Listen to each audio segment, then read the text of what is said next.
বড় বাড়ি বড় ঘর আর অঢেল টাকা পয়সা, আহা! এমন একটা জামাই তো মানুষ খুঁজে বেড়ায় তার মেয়ের জন্য। আমার বাবা মাও সেম সেটাই করেছিল আমার জন্য। খুঁজে এনেছিল আমার জন্য এক রাজপুত্র, যার কিনা টাকা পয়সা সোনা দানা ধন দৌলত বাড়ি গাড়ির কোনো অভাব ছিল না, শুধু অভাব ছিল মনুষ্যত্বের। তার মধ্যে না মনুষ্যত্ব বোধটা নাই বললেই চলে। যাই হোক, আসল কথায় চলে যায়। সে কিন্তু অনেক পড়াশোনাও করেছিল। আসলে কি জানেন, অনেক পড়াশোনা করলে আর অনেক সার্টিফিকেট থাকলেই প্রকৃত মানুষ হওয়া যায় না। আমার বিয়ের কিছু বছর পর আমি বুঝতে পারলাম সেটা। আমার 3টা ছেলে মেয়ে। আমাদের বিয়ে হয়েছিল 15 বছর আগে। সেই 15 বছর আগের মানুষটা আর আজকের এই মানুষটার মধ্যে আকাশ পাতাল তফাৎ। সেই মানুষটা এখন আর আমার সাথে আগের মতো কথা বলে না, আমাকে আর আগের মতো ভালোবাসে না। সে আমার সাথে খুব খারাপ আচরণ শুরু করে। আমি বুঝতে পারলাম না হঠাৎ তার কি হলো। সে আমার সাথে ভালো করে কথা বলে না, অযথা অকারণে শুধু ঝগড়া করে। তারপর একদিন সে হাতে নাতে ধরা খেলো। সে পরক্রিয়া করে আমি জানতে পারলাম। তার মোবাইল ফোন ঘেঁটে আমি সব প্রমাণও পেলাম। দিনের পর দিন মাসের পর মাস সে আমাকে ঠকিয়ে গিয়েছে। তারপর একটা সময় এতটা কষ্টে দুঃখে বাপের বাড়ি চলে যায় ঝগড়া করে। সে আমার একটা খোঁজ খবরই নেয়নি এবং আমার সন্তানদেরও একটু খোঁজ খবর নেয়নি। তারপর আমি আবার আমার শ্বশুর বাড়িতে গেলাম, আমার শ্বশুর শাশুড়িকে জানালাম। হুম, তাদের জানিয়ে আর কি হবে, তারা তো সে ছেলে সাপোর্টই করে। উল্টা আমাকে অপমান করে বাড়ি থেকে বের করে দিল। তারপরে আমার বাবা মা আবার আমাকে দিয়ে আসলো তাদের বাড়িতে।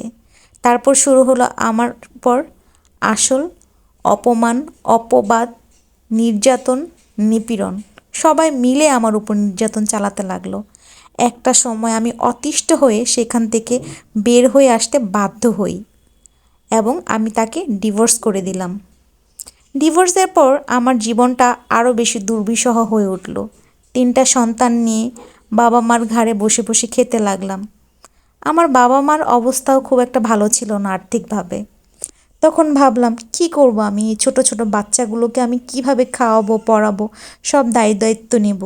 তার বাবা তো কোনো দায়িত্বই নিতে চায় না, আমাদের সাথে কোনো রকম সম্পর্কই রাখতে চায় না। তখন আকাশ ভেঙে পড়ল। শুরু হলো জীবনের আসল সংগ্রাম।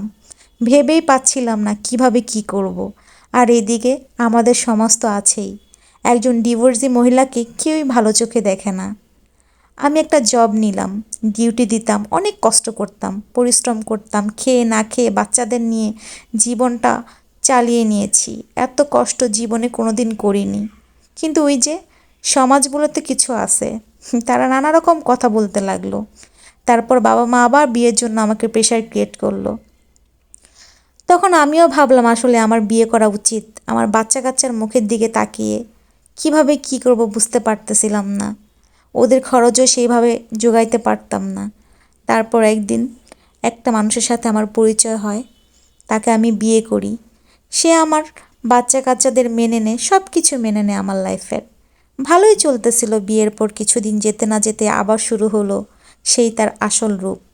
সেও পরনারীতে আসক্ত, পরক্রিয়া করে, তারপর আমার কাছে লুকায়। আমি কিছু বলতে গেলে আমার উপর অত্যাচার চালায়। কি করব এখন আমি? আপনারা কেউ যদি জেনে থাকেন আমাকে একটু পরামর্শ দিবেন, আমার কি করা উচিত? আমার কি সারাটা জীবন একলাই থাকা উচিত? আমার এই গল্পটি যদি আপনাদের ভালো লেগে থাকে অবশ্যই লাইক, কমেন্ট এবং শেয়ার করবেন। এবং আপনি যদি ফেসবুক থেকে আমার এই ভিডিওটি দেখে থাকেন তাহলে অবশ্যই একটা ফলো দিয়ে যাবেন আমার পেজে। এবং আপনি যদি আমার ভিডিওটি ইউটিউব থেকে দেখেন তাহলে অবশ্যই একটা সাবস্ক্রাইব করে দিবেন।